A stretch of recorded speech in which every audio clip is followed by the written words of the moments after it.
మీరు సక్సెస్లో ఉన్నప్పుడు ఎలా ఎంజాయ్ చేశారు, అలానే ఫెయిల్యూర్ని మీరు ఎలా దాన్ని బ్యాలెన్స్ చేశారు? బ్యాలెన్స్ ఇస్ సంథింగ్ నాకు మా ఇంట్లో వాళ్ళ నుంచే చాలా నేర్చుకున్నాను. నేను కొంచెం చాలా మందికి బ్యాలెన్స్ చేయడం తెలియక డిప్రెషన్కి వెళ్ళిపోవడం.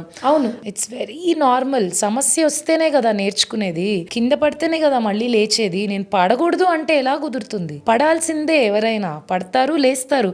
ఒక్కొక్కరు 16 ఏళ్లలో పడతారు, ఒకరు 20లో పడతారు, ఒకరు 40లో పడతారు, ఒకరు 50కి పడతారు. బట్ పడతారు. పడకుండా నువ్వు ఎంతకని ఏం నేర్చుకుంటావు? సో తలెత్తి తలెత్తి తలెత్తి తల తగులుతుంది, కొంచెం దించినడు అనేది మా అమ్మమ్మ. సో నాకు ఆ పడడం అనేది ప్రతిసారి చాలా నేర్పించింది. సో ఫెయిల్యూర్స్ లో నేను పడినప్పుడే ఎక్కువ నేర్చుకున్నాను. I lost friends.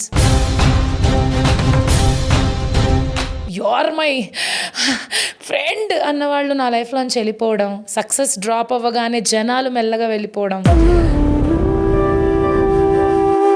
జనాల్లో మీరు ఎలాంటి ఐ చూసారు? Enjoyed it. ఓహో ఇలానా, వావ్ ఇది తెలియదే నాకు అని. బికాజ్ సక్సెస్ ఏం చేస్తుందంటే కళ్ళు కప్పేస్తుంది, ఫెయిల్యూర్ ఏం చేస్తుందంటే క్లియర్గా చూస్తుంది అన్ని. ప్రతి ఒక్కరిని అబ్జర్వ్ చేయొచ్చు ఫెయిల్యూర్లో ఉన్నప్పుడు. ఎవడు నీవాడు, ఎవడు నీవాడు కాదు, ఎవడు నీ సైడ్ ఇన్ని రోజులు నటించాడు నీ డబ్బు కోసం, సక్సెస్ కోసం. ఇప్పుడు ఎవడి ట్రూ కలర్స్ వచ్చాయి, ఆ రియాలిటీ తెలిసినప్పుడే కదా కరెక్ట్ టార్గెట్ పెట్టుకుని మళ్ళీ ఎదగొచ్చు. ఫెయిల్యూర్లో నేను చాలా నేర్చుకున్నాను, సక్సెస్ నాకు ఏం నేర్పలేదు.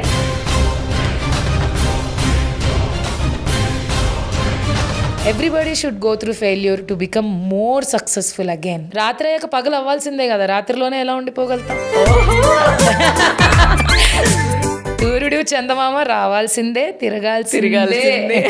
కొత్తగా ఇండస్ట్రీకి వచ్చే వాళ్ళకి మీరు ఎలాంటి సజెషన్స్ ఇస్తారు? ఎక్కువ కాలం ఇక్కడ స్టేబుల్ గా ఉండాలి అన్నా, వాళ్ళ సక్సెస్ అవ్వాలి అన్నా. Hard work, discipline, always keep less expectations అంటాను నేను. ఎందుకంటే ఫెయిల్యూర్ అండ్ సక్సెస్ మన చేతుల్లో ఎక్కువ ఉండదు. It's all depends on too many things. నీకు ఒక క్యారెక్టర్ రాయాలి, అది మళ్ళీ హిట్ అవ్వాలి, ఆ తర్వాత మళ్ళీ సేమ్ ఇంకొకటి రావాలి. ఇదంతా పేషెన్స్, బేసికలీ చాలా పేషెన్స్ కావాలి. కొన్నేళ్ల తరబడి ఇంట్లో కూర్చుని పని లేకుండా మళ్ళీ పనులు మొదలుపెట్టిన ఆర్టిస్టులు ఎంతో మంది ఉన్నారు ఇండస్ట్రీలో. సో అన్ని రోజులు ఇంట్లో కూర్చున్నాను, ఇంకా నా లైఫ్ అయిపోయింది అనుకుని ఉంటే మళ్ళీ వాళ్ళని మనం చూసే వాళ్ళమే కాదు. సో పేషెన్స్ ఉండాలి. ఇది లేదు అంటే నీకు ఇంకేది లేదు అనే ఆలోచన మాత్రం పెట్టుకోకండి. ఇది లేకపోయినా ఒక జీవితం ఉంది. ఇది it's not everything. Focus light అనేది ఒక్కొక్కసారి ఒక్కొక్కరి మీద పడుతూ ఉంటుంది. ఒక సీజన్ రిలీజ్ అయినప్పుడు ఒకటి హిట్ అయితే సంవత్సరం రోజుల్లో ఫోకస్ వాడి మీద ఉంటుంది. ఇంకో సీజన్ రిలీజ్ అయ్యి ఇంకేదో రిలీజ్ అవగానే షిఫ్ట్ అయిపోతుంది. జస్ట్ లైక్ మన ట్రెండింగ్ రీల్స్ లాగా. ట్రెండింగ్ రీల్స్ ఎలాగో అలాగే ఇండస్ట్రీలో మన ఫేసెస్ కూడా. So you have to know about it and play smart. దేనికి ఆవేశపడకుండా,